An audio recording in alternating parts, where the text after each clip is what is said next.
ഹരിതം T V ചാനലിലേക്ക് എല്ലാ പ്രേക്ഷകർക്കും സ്വാഗതം. ഇന്ന് വിചിന്തനം ചെയ്യുന്നത് എൻ്റെ അടുത്ത് കമ്മ്യൂണിസ്റ്റ് പാർട്ടിയുടെ അനുഭാവിയായ ഒരു സുഹൃത്ത് വന്ന് മകളുടെ നൂലുകെട്ടിൻ്റെ ആവശ്യത്തിൻ്റെ സമയം നോക്കുവാനായിട്ട് വന്നു.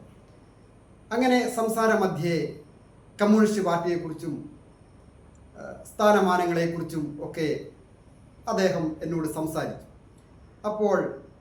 ഇപ്പോൾ EP ജയരാജന് കൺവീനർ സ്ഥാനത്ത് നിന്ന് മാറി നിൽക്കുകയാണ്. അദ്ദേഹത്തിൻ്റെ ഭാവി അല്ലെങ്കിൽ സ്ഥാനമാനങ്ങൾ എന്തെങ്കിലും കിട്ടുമോ, ഇനിയും തിരിച്ചു വരുമോ എന്നുള്ള കാര്യത്തിന് ജ്യോത്സ്യർ എന്താണ് അഭിപ്രായം എന്ന് പറഞ്ഞപ്പോൾ ഞാൻ പെട്ടെന്ന് കവടിയൊക്കെ നിരത്തി നോക്കി. അപ്പോൾ ഇടവം രാശിയാണ് ആരൂഢം കിട്ടിയത്. അപ്പോൾ തൊഴിൽ സ്ഥാനത്തെ സൂചിപ്പിക്കുന്ന ഭാവത്തിൽ ശനി വക്രഗതിയിലാണ് നിൽക്കുന്നത്. അത് അദ്ദേഹത്തിൻ്റെ തൊഴിൽ രാഷ്ട്രീയ പ്രവർത്തനവും ജനസേവനവുമാണല്ലോ. ശനി എന്ന ഗ്രഹം അങ്ങനെയുള്ള കാര്യത്തെയാണ് സൂചിപ്പിക്കുന്നത്. അത് വക്രഗതിയിൽ നിൽക്കുന്നതിനാൽ ഇരട്ടി ശക്തിയോടുകൂടി തിരിച്ചു വരുമെന്ന് ഉള്ള ഒരു കാര്യമാണ് ഞാൻ പറഞ്ഞത്. അതായത് വ്യാഴം വക്രഗതിയിൽ വരാൻ പോകുന്നു. അപ്പോൾ രാശിയിൽ ദൈവാധീനം പൂർണ്ണമായിട്ട് ഉണ്ട് താൻ. രാശ്യാധിപൻ ഇപ്പോൾ നീചത്തിലാണ് നിൽക്കുന്നത്.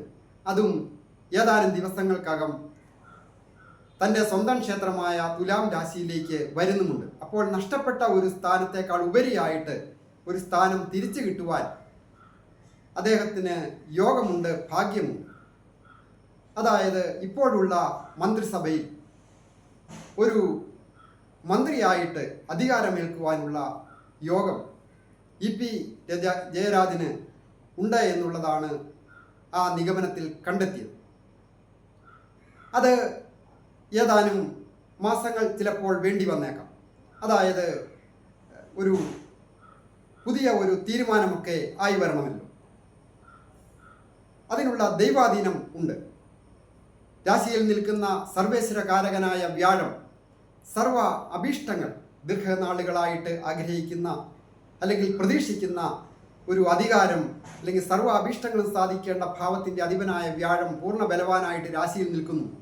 കൂടാതെ ഏതാനും ദിവസങ്ങൾക്കകം ഈ വ്യാഴം ഇരട്ടി ശക്തിയോടുകൂടി വക്രഗതിയിൽ വരികയാണ്. അതും വളരെയധികം ഞാൻ ചിന്തിച്ചപ്പോൾ ഗുണമാണ്. EP ജയരാജന് ഒരു മന്ത്രിസ്ഥാനം ലഭിക്കുവാനുള്ള യോഗം കാണുന്നു. ഇത് ജനങ്ങളെ അറിയിക്കുന്നതിന് വേണ്ടിയാണ് ഞാൻ ഈ വീഡിയോ ചെയ്യുന്നത്. അദ്ദേഹത്തെ കഴിഞ്ഞ കോട്ടയത്ത് വെച്ച് നടന്ന പാർട്ടി സമ്മേളനത്തിൽ വെച്ച് ഞാൻ നേരിട്ട് കാണുകയുണ്ടായി. വളരെ ദീർഘനാളത്തെ പ്രവർത്തന പരിചയവും സാധാരണക്കാരെ സ്നേഹിക്കുകയും സേവിക്കുകയും ചെയ്യുവാൻ, നാടിന് നന്മ ചെയ്യുവാൻ സന്നദ്ധതയുള്ള അദ്ദേഹത്തിൻ്റെ കാര്യമായതുകൊണ്ടാണ് ഞാൻ പ്രത്യേകമായി ഇൻട്രസ്റ്റ് എടുത്ത് ഈ കാര്യം നോക്കിയത്. എന്തായാലും വ്യാഴം മിഥുനം രാശിയിൽ നിന്ന് മുൻപോട്ട് പോകുന്നതിന് മുൻപ് അദ്ദേഹം ഒരു മന്ത്രി ആയിത്തീരും എന്നുള്ളതാണ് എൻ്റെ പൂർണ്ണമായ ഒരു വിശ്വാസം. എല്ലാവർക്കും നന്മ വരുവാനായിട്ട് പ്രാർത്ഥിക്കും.